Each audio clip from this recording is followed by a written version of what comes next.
Fail করো আর কোনোদিন পরীক্ষার হলে ঢুকতে পারবা? জিন্দেগি শেষ। আল্লাহ বলে বান্দা রে পরীক্ষার হলে পাঠাইছি, একবার যদি ফেল করো আর কোনোদিন তোমার কেউ পরীক্ষার হলে ঢুকাবে না।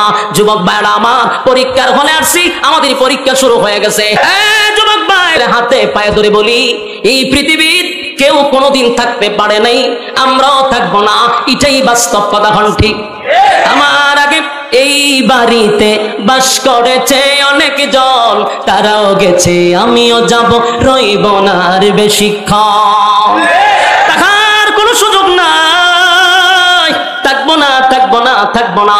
এই পৃথিবী যারা টাকা পয়সা আল্লাহ দিছে, পরীক্ষা চলতেছে, পরীক্ষা চলতেছে। যুবক ভাইরা রে, দুনিয়া এত নিষ্ঠুর, এত স্বার্থপর, এত স্বার্থপর। আমি মনে করি আমি ছাড়া দুনিয়া চলবে না, আমি ছাড়া সংসার চলবে না, আমি ছাড়া কিছু চলবে না। আল্লাহর জাতের কসম, আপনি মারা গেলে দুনিয়া আপনার জন্য থেমে থাকবে না, দুনিয়া তার গতিতে চলতে থাকবে। আপনি নাই তাতে কোনো আসে যায় না। ফ্যামিলির জন্য রাত দিন অক্লান্ত পরিশ্রম করে, রাতকে দিন করে, এত টাকা উপার্জন করে, আপনি দিনকে দিন শুধু দুনিয়া দুনিয়া দুনিয়া দুনিয়া। একটা সেকেন্ডের জন্য মসজিদে পাওয়া যায় না, আল্লাহর কাছে পাওয়া যায় না, শুধু দুনিয়া দুনিয়া করে গেলা। একদিন যদি মালাকুল মউত আজরাইল আসে, বলো তো দেখি তুমি কি জবাব দিবা? আর তুমি চলে যাওয়ার পরে যেই সম্পত্তি তুমি রেখে যাইবা, যেই টাকাগুলি রেখে যাইবা, তোমার সন্তানগুলি মরার পরে তারা বাড়াবাড়ি শুরু করবে, কে কোন জায়গা নিবে, কে কোনটা নিবে, মারামারি চলবে তোমার সম্পত্তি নিয়া। আর তুমি তোমার সমস্ত কৃতকর্মের ফল জাহান্নামে গিয়া ভুগবা। এটা কোনো বুদ্ধিমানের কাজ হতে পারে না। তাই আল্লাহর দেওয়া সম্পদ আল্লাহর কাছে ব্যয় করার দরকার আছে না? না। আমার যুবক ভাইয়েরা, পৃথিবীর পৃথিবী স্বার্থপর। আজকে মারা যান, যেই বেডরুমে আপনার স্ত্রীকে নিয়ে ঘুমাইছেন, যেই বেডরুমে নিজের স্ত্রীর সঙ্গে আনন্দ ফুর্তি করছেন, খুব সুন্দর করে ডেকোরেশন করছেন, নিজের বেডরুম নিজের মতো সাজাইছেন, আজকে মারা যান, কালকে আপনার রুমে আপনার বিবি একা ঘুমাইতে যায় না। কেন যায় না? এই ঘরের ভিতরে লাশ ছিল।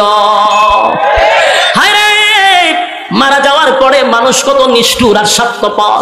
নামটা ধরে কেউ ডাক দেয় না, সবাই খালি লাশ লাশ বলে ডাক দেয়। নিজের সন্তান বলি বলবে, লাশটা ঘর থেকে বাহির করো, লাশটারে গোসল করাও, লাশটারে খাটিয়ার মধ্যে তুলো, লাশটারে কবরস্থানে নিয়ে যাও।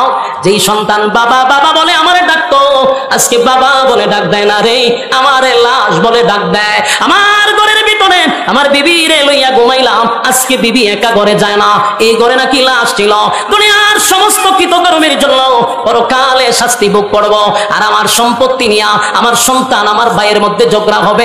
এমন বোকা মানুষ, যত জ্ঞানী হোক, যত ডিগ্রিওয়ালাই হোক, তোমার মতো বোকা কেউ হতে পারে না।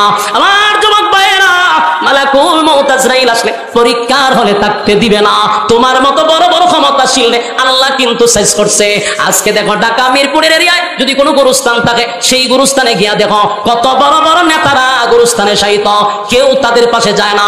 কবরের সামনে গিয়া সূরা ফাতিহা পড়ে কেউ একদিন জিয়ারত করে না। ওই মানুষগুলা কবরে তাইকা তাইকা বলে, কবির ভাষায় বলে, আমি একটা মানুষ ছিলাম, আমার একটা নাম ছিল, সবার মতো আমার দেহে রক্ত পানি ঘাম ছিল। যুবক ভাইয়েরা, এই কবি এত সুন্দর করে উপস্থাপন করছে।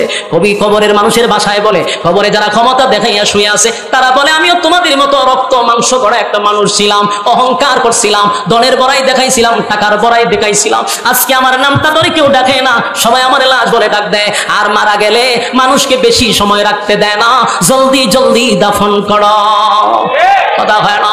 আমার যুবক ভাইয়েরা, জ্ঞানী মানুষ আপনারা, শিক্ষিত মানুষ, আমি একজন অযোগ্য মানুষ আপনাদের সামনে শুরু থেকে পরীক্ষা নিয়ে কথা বলছি।